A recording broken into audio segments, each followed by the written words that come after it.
Hello friends, இப்போ பார்த்தீங்கன்னா 7 cup barfi தான் பண்ண போகிறேன். இந்த ஸ்வீட் பார்த்தீங்கன்னா உங்களுக்கு பார்த்தீங்கன்னா கடையிலையோ எங்கேயும் கிடைக்காது, ஸ்வீட் கடையிலையும் வேறு எங்கேயும் பார்க்க முடியாது, வீட்டில் தான் செய்யணும். இது பேருக்கு ஏற்ற மாதிரி 7 கப்பில் எடுத்துக்கலாம். நீங்கள் 7 கப்லையும் எடுத்துக்கலாம், அல்லது வந்து 7 இந்த மாதிரி டம்ளர்லையும் கூட எடுத்துக்கலாம். அந்த மெஷர்மெண்ட் பார்த்தீங்கன்னா ஒரே கப்லேயே ஒரே இதில் இருக்கணும். சொன்ன மாதிரி 7 கப்பு மெஷர்மெண்ட் பார்த்தீங்கன்னா இப்போ நான் 5, 6, 7ன்னு சொல்கிறேன் பார்த்தீங்களா. இப்போ வந்து பார்த்தீங்கன்னா 1 கப் பால் எடுத்தேன்னா அதே 1 கப் அளவு தேங்காய், 1 கப் அளவு கடலை மாவு, 1 கப் அளவு நெய், அப்புறம் 3 கப் அளவு சர்க்கரை.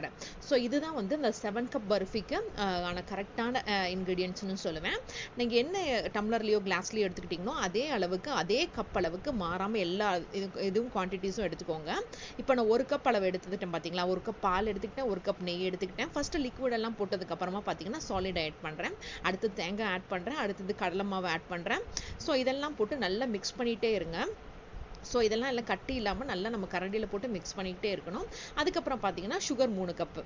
ஸோ இது எல்லாமே போட்டு நல்லா மிக்ஸ் பண்ணிக்கிட்டே இருக்கணும். ஸோ சுகர் 3 கப்பையும் நான் போட்டிருக்கேன். ஸோ 2 கப் தான் இருக்குது, இங்கே 3 கப் அளவுன்னு நினைக்காதீங்க. ஸோ நானே வீடியோ எடுத்துகிட்டு பண்ணுறனால உங்களுக்கு அந்த 1 கப் தெரியாமல் இருந்திருக்கலாம், நான் போட்டிருக்கலாம் முன்னாடியே, அதனால தான். ஸோ இதுக்கு வந்து கேஷ்யூ நட்ஸோ வேறு எதுவுமே தேவைப்படாது. உங்களுக்கு வேணும்னா நீங்கள் போட்டுக்கலாம் கடைசியாக வந்து அழகுபடுத்துறதுக்கு. பட் அது தேவை அவ்வளோவா நல்லாவும் இருக்காது. உங்களுக்கு ட்ரை ஃப்ரூட்ஸாக வேணும்னா நீங்கள் ஆடும் பண்ணிக்கலாம். எப்படி மைசூர் பாக்கு நமக்கு இதை ஆட் பண்ணுவோமா, இல்லைங்களா, அதே மாதிரி தான் இதுவும். இது கிட்டத்தட்ட பார்த்தீங்கன்னா மைசூர் பாக்கு விடவே சூப்பராக இருக்கும். இது ஒரு சிம்பிள் அண்ட் குயிக் ஸ்வீட் ரெசிபிங்க, நீங்கள் கண்டிப்பாக ட்ரை பண்ணி பாருங்கள். ஸோ இப்போ பார்த்தீங்கன்னா இந்த ஸ்வீட்டை கரெக்டாக பேலன்ஸ் பண்ணி தூக்கலாக தெரியறதுக்காக ஒரு பிஞ்ச் ஆஃப் சால்ட் ஆட் பண்ணுறேன். எப்பயுமே ஸ்வீட்டில் கொஞ்சம் பிஞ்ச் ஆஃப் சால்ட் ஆட் பண்ணிங்கன்னா செம்மையாக இருக்கும். ஸோ அதெல்லாம் போட்டு நான் நல்லா மிக்ஸ் பண்ணிகிட்டே இருக்கேன், கட்டி இல்லாமல் கிளறிட்டே இருங்க. இது மைசூர் பாக்கு மாதிரி அவ்வளோ நேரம் கிளறணும்லாம் இல்லை. ஸோ அந்த கட்டி இல்லாமல் இது எல்லாத்தையும் மிக்ஸ் பண்ணிகிட்டே இருங்க. அந்த லிக்விடோட அந்த பாலோடையும் நெய்யோடையும் அந்த கடலை மாவு, தேங்காய், சர்க்கரை எல்லாம் நல்லா மிக்ஸ் ஆகி இந்த மாதிரி கொலன்னு வரணும். இந்த நேரத்தில் ஒரு டிப்ஸ் கொடுக்குறேங்க. ஒரு பவுலில் தண்ணி எடுத்துக்கிட்டேன். நம்ம அந்த கலர்னது கரெக்டான இதில் வந்திருக்கான்னு பார்த்துட்டு ஒரு இதில் போட்டிங்கன்னா கொஞ்சம் நேரம் கழித்து ஒரு 2 நிமிஷம் கழித்து எடுத்து பார்த்தீங்கன்னா அது ரோல் பண்ண வரும். அதையும் உங்களுக்கு காட்டுறேன் பாருங்களேன். அப்படி இல்லைன்னா நீங்கள் ஒரு மாதிரி நான்ஸ்டிக் பேன் எடுத்துட்டிங்கன்னா அந்த கடாயில் ஒட்டாமல் வரும்.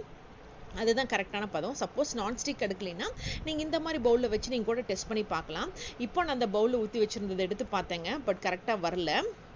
அந்த ரோல் பண்ணுற இது மாதிரி வரல. தட் மீன்ஸ் ரவுண்டாக பால் மாதிரி வரும், அது வரல. நான் அடுத்தது காட்டுறேன் பாருங்களேன். இன்னும் இந்த கொஞ்சம் நேரம் வச்சு கிளறிட்டே இருந்தேன். கிளறிட்டே இருக்க வந்து பார்த்தீங்கன்னா அந்த திரும்பவும் போட்டு எடுத்து பார்த்தேன், நல்லா பவுல் பண்ண வந்துச்சு, ரவுண்டாக வந்துச்சு. நான் திரும்பவும் காட்டுறேன் பாருங்களேன். இப்போ எடுத்துகிட்டு திரும்பவும் வந்து அது போட்டேன். ஸோ அதுதான் பார்த்தீங்கன்னா கரெக்டான கன்சிஸ்டன்சியில் இருக்குது. நம்ம தட்டில் ஊற்றலாம் அல்லது ட்ரெயில் ஊற்றுறதுக்கு சரியான இடம். நான் சொன்ன பார்த்தீங்களா இந்த மாதிரி தான் வரும். இந்த நீங்கள் எடுத்து பார்த்தீங்கன்னா இந்த மாதிரி உருண்டை பண்ணி பார்த்தீங்கன்னா கரெக்டாக அந்த பால் மாதிரி வரணும். அதுதான் கரெக்டான ஸ்டேஜ்.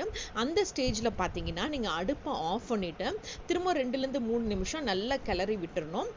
நீங்கள் மேக் ஷூர் பார்த்தீங்கன்னா அந்த கட்டி இல்லாமல் பார்த்துக்கோங்க, அந்த கட்டியெல்லாம் இல்லாமல் இருக்கணும். ஸோ நீங்கள் வந்து விடாமல் 2லேருந்து 3 நிமிஷம் வச்சுக்கோங்க, அல்லது ஒருத்தரோட ஹெல்ப் வச்சுக்கிட்டு நீங்கள் சும்மா கிளறிட்டே இருக்கணும். ஸோ மைசூர் பாக்கு அளவுக்கு அந்த அளவுக்கு டைம் இழுக்காது, பட் அதை விட கொஞ்சம் தான் டைம் இழுக்கும். இப்போ நான் சொன்ன மாதிரியே பார்த்தீங்களா அடுப்பு ஆஃப் பண்ணிவிட்டு எடுத்தேன். இப்போ பேனில் ஒட்டாமல் வந்திருக்கு பாருங்களேன், பார்க்கும்போதே உங்களுக்கே தெரியும். ஸோ இந்த ஸ்டேஜில் பார்த்தீங்கன்னா நான் வந்து ஒரு தட்டில் வந்து நெய் தடவி வச்சுருக்கேன், அதில் எடுத்து நான் கொஞ்சம் கொஞ்சமாக போடுறேன். இப்போ எல்லாத்தையும் போட்டுட்டு உங்களுக்கு காட்டுறேன்.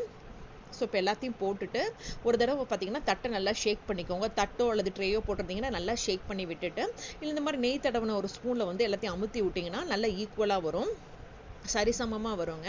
ஸோ அதனால தான் நெய் தடவின இதில் போடுறோம். அப்புறம் மேலேயும் பார்த்தீங்கன்னா சாஃப்டாக இருக்கும் நெய் தடவின இதில் ஸ்பூனில் தடவி விட்டோம்னா. ஸோ நெய் தடவின ஏதாவது தடவிக்கிட்டுக்கோங்க. இது வந்து பார்த்தீங்கன்னா ஒரு 15லேருந்து 20 நிமிஷம் நல்லா ஆற விட்டுட்டு ஓரளவுக்கு மிதமான சூடில் இருக்கும்போதே பார்த்தீங்கன்னா இந்த மாதிரி லைன் போட்டு வச்சுக்கோங்க, அப்போ தான் நல்லா வரும். ஸோ பார்த்தீங்கன்னா எனக்கு வந்து ஒரு 15 நிமிஷம் ஆனதுக்கப்புறம் வந்து பார்த்தீங்கன்னா நம்ம ஆஸ் யூஷுவல் போடுவோம் பார்த்தீங்களா மைசூர் பாக்கு, நீளமாகவும் குறுக்கையும் லைன் போடுவோம் பார்த்தீங்களா, வெர்டிக்கலாகவும் ஹரிசாண்டலாகவும் லைன் போடுவோம் பார்த்தீங்களா, அந்த மாதிரி போட்டுக்கோங்க. ஸோ அந்த மாதிரி லைன் போட்டுட்டு கட் பண்ணி எடுத்திங்கன்னா உங்களோட 7 கப் பர்ஃபி ரெடி ஆகிடுச்சு. அப்படி தான் நானும் ரெடி பண்ணேங்க, சும்மா சொல்லக்கூடாதுங்க, டேஸ்ட்டு சூப்பராக இருந்தது. ஸோ அந்த மாதிரி நான் கட் பண்ணி பார்த்து எடுத்து வச்சேன். ஸோ நான் சொன்ன இந்த கப்பு மெஷர்மெண்ட் பார்த்தீங்கன்னா எனக்கு கரெக்டாக இருந்துச்சு. அது வந்து பார்த்தீங்கன்னா ஒரு நீட்டாக ஒரு பிளேட்டில் வந்து உங்களுக்காக ப்ரெசென்ட் பண்ணி காமிக்கணும், நீட்டாக எடுத்து வச்சிருக்கேன், செம்மையாக வந்துருச்சு. நான் சொன்ன இந்த கப்பு மெஷர்மெண்ட்டில் பார்த்தீங்கன்னா கிட்டத்தட்ட பார்த்தீங்கன்னா 45 மைசூர் பாக்கு வந்துச்சு, அதுவும் இந்த சைஸில் நான் பண்ணதுக்கே.